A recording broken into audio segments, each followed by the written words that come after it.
Está buscando inspiração, força interior e transformação pessoal? Então o canal Lapidação da Vontade é para você. Siga agora, curta os vídeos e comente suas ideias.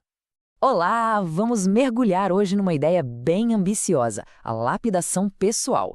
E olha, pode esquecer aquela autoajuda mais superficial, sabe? O que a gente vai ver aqui é um sistema de verdade, um sistema robusto para uma autotransformação bem profunda. A ideia é forjar uma nova versão de si, uma versão mais forte, mais lúcida. A grande pergunta que move toda essa análise é: como é que se constrói ativamente uma versão melhor de si? Sabe? Mais forte, mais sábia, mais eficaz. Será que existe um tipo de manual prático para a vida? Um que consiga juntar a sabedoria dos antigos com o que a gente precisa hoje? Bom, a proposta da lapidação pessoal é exatamente essa: dizer que sim, esse manual existe. Ok, então, o que é exatamente esse sistema? Imagina só, um manual de instruções para a vida que integra 4 escolas de pensamento que, à primeira vista, não tem nada a ver uma com a outra. O grande lance aqui não é virar um expert em filosofia, sabe? O objetivo é prático, é a busca pela virtude e, principalmente, pela clareza mental, aquela lucidez que a gente tanto precisa para navegar o mundo. E aqui é onde a coisa fica interessante. Olha só os 4 pilares que formam a base de tudo. A gente está falando de fortaleza estoica, superação nietzschiana, estratégia maquiavélica e piedade bíblica. É uma combinação que soa quase chocante, né? Como é que essas correntes que parecem tão opostas podem funcionar juntas? Pois é, aí que está a genialidade e também o grande desafio desse sistema. Bom, esse vai ser o nosso caminho. A gente começa entendendo o que é a lapidação pessoal, depois mergulha no mundo interior, na ação com propósito, vê uma estratégia para a vida e termina falando sobre como se tornar um sábio imperfeito. E o ponto de partida é esse. Antes de qualquer coisa, antes de tentar mudar o mundo lá fora, é preciso construir uma base sólida aqui dentro. Uma verdadeira fortaleza interior, sabe? Uma citadela mental que simplesmente não pode ser abalada. E a ferramenta para construir isso é o estoicismo. Olha, esse aqui talvez seja o conceito mais libertador de todos. É a famosa dicotomia do controle. É uma distinção muito clara, muito simples, entre o que a gente pode controlar e o que a gente simplesmente não pode. Nossos julgamentos, nossos desejos, nossos impulsos, isso está no nosso controle. Agora, o corpo, a grana, a reputação e, o mais importante de tudo, as atitudes das outras pessoas, isso está fora do nosso alcance. A paz de espírito de verdade começa quando essa fronteira fica bem clara na nossa cabeça. E essa citação clássica dos estoicos resume tudo perfeitamente. Você não é perturbado pelas coisas, mas pelo juízo que faz sobre elas. Ou seja, o problema nunca é o que acontece lá fora. Nunca. O problema é a história que a gente conta para si mesmo sobre o que aconteceu. É a nossa interpretação. É nesse espacinho que mora todo o nosso poder de manter a calma, a tal da ataraxia. E isso nos leva a um termo grego fundamental, proaéresis. Parece complicado, mas a ideia é simples. É a nossa capacidade de escolher. É a nossa faculdade de julgar e decidir como responder. Para os estoicos, essa era a nossa posse mais valiosa, a verdadeira fonte da liberdade. Porque, pensa bem, não dá para controlar o que acontece com a gente, mas dá sempre para controlar como a gente escolhe responder a isso.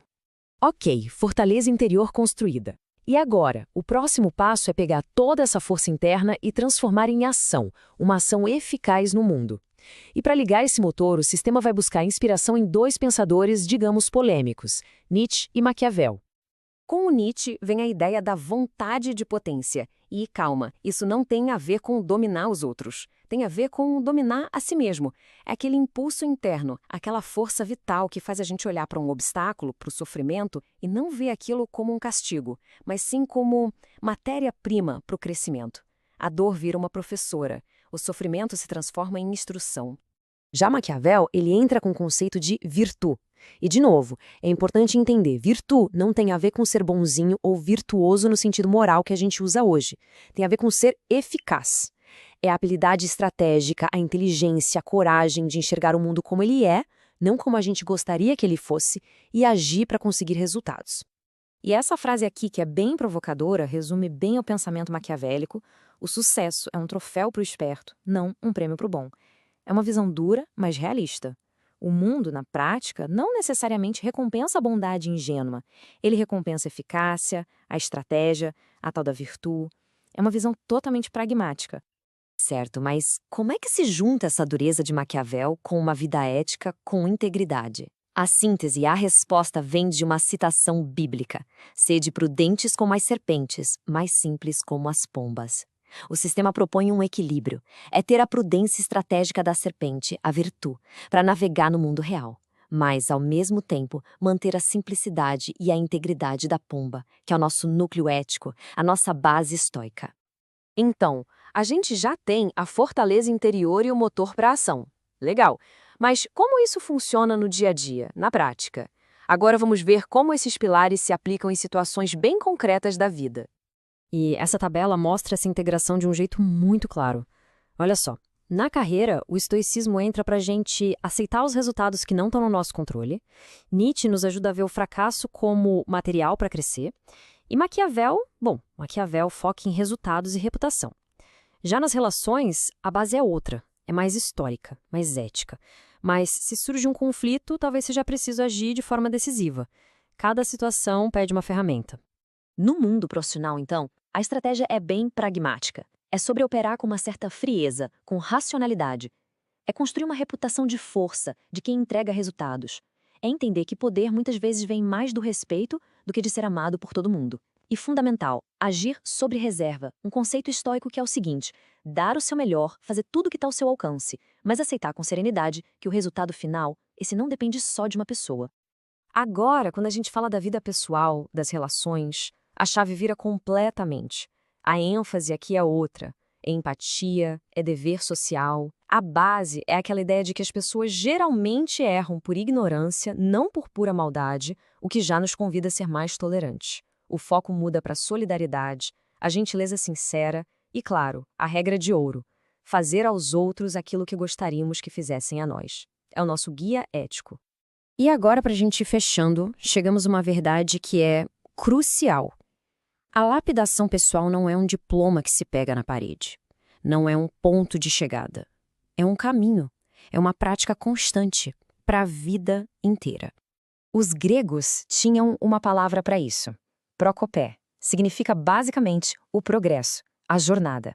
O objetivo aqui não é virar um sábio perfeito, aquela figura inabalável que nunca erra. Isso não existe. O objetivo é mais humilde e, ao mesmo tempo, mais poderoso.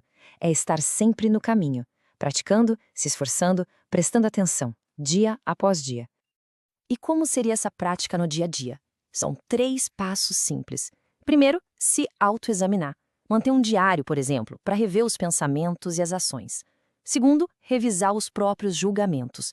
Sempre se perguntar: isso que eu estou sentindo é baseado num fato ou num julgamento que eu posso simplesmente rejeitar? E terceiro, agir com resiliência.